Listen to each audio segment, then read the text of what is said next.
जनाजे में सिर्फ 50-60 लोग ही थे। सलाम फेरा गया, मौलवी साहब ने दुआ कराई और लोगों ने ताज़ियत के लिए लवाहिकीन की तलाश में दाएं बाएं देखना शुरू कर दिया। मरहूम का एक ही बेटा था, वो लंदन में था। वो वक्त पर पाकिस्तान ना पहुंच सका, चुनाचा वहां कोई ऐसा शख्स नहीं था जिससे पुरसा किया जा सकता। लोगों ने चंद लम्हे इंतज़ार किया और फिर गर्मी की वजह से एक एक करके छटने लगे। तदफीन का वक्त आया तो कब्रिस्तान में सिर्फ 6 लोग थे। मुस्तंसर हुसैन तारड़, ये मरहूम के अजीज तरीन दोस्त थे, ये वहाँ मौजूद थे। दूसरा शख्स मरहूम का पब्लिशर था, ये पिछली 2 दहाइयों से उनकी किताबें छाप रहा था, लिहाजा ये भी वहाँ रुक गया। और बाकी 4 लोग घरेलू मुलाजिम थे, ये आखिरी वक्त तक साहब का साथ देना चाहते थे। मैयत कब्र में रखी गई। गोरगन ने कब्र पर छिड़काव किया और यूं मुल्क के सबसे बड़े अदीब, बड़े नावल निगार का सफर हयात इख्तिताम पजीर हो गया। एक कहानी थी जो 4 जुलाई 2015 को DHA लाहौर के कब्रिस्तान में दफन हो गई। ये कौन थे? ये अब्दुल्ला हुसैन थे। वो अब्दुल्ला हुसैन कि जिनके बारे में हम कह सकते हैं कि पाकिस्तान ने 75 सालों में बैनुल अक़वामी सतह का अगर कोई नावल निगार पैदा किया है और वो नावल निगार अब्दुल्ला हुसैन ही है। अब्दुल्ला हुसैन 14 अगस्त 1931 में रावलपिंडी में पैदा हुए। असल नाम मोहम्मद खान था।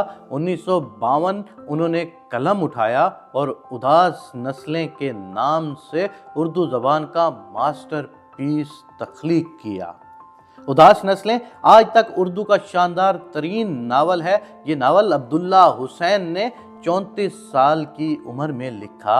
सदर पाकिस्तान अयूब खान ने उन्हें अदब का सबसे बड़ा एजाज़ आदमजी अवार्ड दिया। ये बरतानिया शिफ्ट हो गए। ये 40 साल बरतानिया में रहे। बरतानिया में क़याम के दौरान मज़ीद 2 नावल लिखे, 2 नॉवलेट भी तख्लीक किए और दर्जनों अफसाने भी लिखे। अब्दुल्ला हुसैन ने एक नावल अंग्रेज़ी ज़बान में भी लिखा। ये सारे अफसाने, ये सारे नावलेट और ये सारे नावल मास्टरपीस हैं। ये खून के सरतान में मुब्तला थे, बीमारी से लड़ते रहे, यहाँ तक कि 4 जुलाई 2015 को 84 साल की उम्र में लाहौर में इंतकाल फरमा गए। बेगम के साथ ताल्लुकात कशीदा थे, वो बरतानिया में ही रह गईं। बेटा लंदन में रहता था, वो जनाजे पर ना पहुंच सका। अताउल्लाह कासमी ने अहबाब को इतला दी। यूं 50-60 लोग मुल्क के सबसे बड़े अदीब की आखिरी रसूमात में शरीक हो गए। ये अलमिया अब्दुल्ला हुसैन की मौत के अलमिये से भी बड़ा अलमिया था। हम लोग इस अलमिये से 2 तरह के सबक सीख सकते हैं। एक सबक यह है कि हम आम लोगों के लिए वो सबक है, दूसरा रियासत के लिए सबक है। हम लोग बहुत बदकिस्मत हैं। हम काम, शोहरत और दौलत की धुन में ख़ानदान को हमेशा पीछे छोड़ देते हैं। हम कैरियर बनाते रहते हैं, शोहरत समेटते रहते हैं और इस दौड़ की धूप हमारे ख़ानदान की मोमबत्ती को पिघला देती है। यहाँ तक कि जब जिंदगी की शाम होती है तो हमारे ताकों में पिघली हुई मोम की चंद यादों के सिवा कुछ नहीं होता।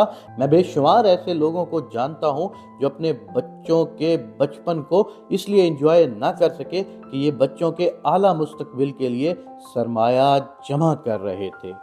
बच्चे बड़े हुए तो उन्होंने अपनी पूरी जमा पूंजी लगाकर बच्चों को आला तालीम के लिए बाहर भिजवा दिया। बच्चे जहां गए वो वहां से वापस ना आए और यूं उनके जनाजे मुलाजमीन ने ही पढ़े और मुलाजमीन ने ही उन्हें दफन किया। मैं ऐसे लोगों को भी जानता हूँ जो पूरी ज़िंदगी शोहरत जमा करते करते मर गए और उनके जनाजे में उनका कोई अजीज़ रिश्तेदार और दोस्त तक न था, और ना ही वो लोग थे जो ज़िंदगी में उनके हाथ चूमते थे और अपनी हथेलियों पर उनके ऑटोग्राफ लेते थे। मैंने ऐसे लोग भी देखे हैं जो अमन, इंसाफ, खुशहाली और मुतमईन ज़िंदगी गुजारने के लिए ख़ानदान को मुल्क से बाहर ले गए, आखिर में खुद वापस आ गए, ख़ानदान वहीं रह गया और जब इंतकाल हुआ तो बच्चों को छुट्टी मिली और ना ही फ्लाइट।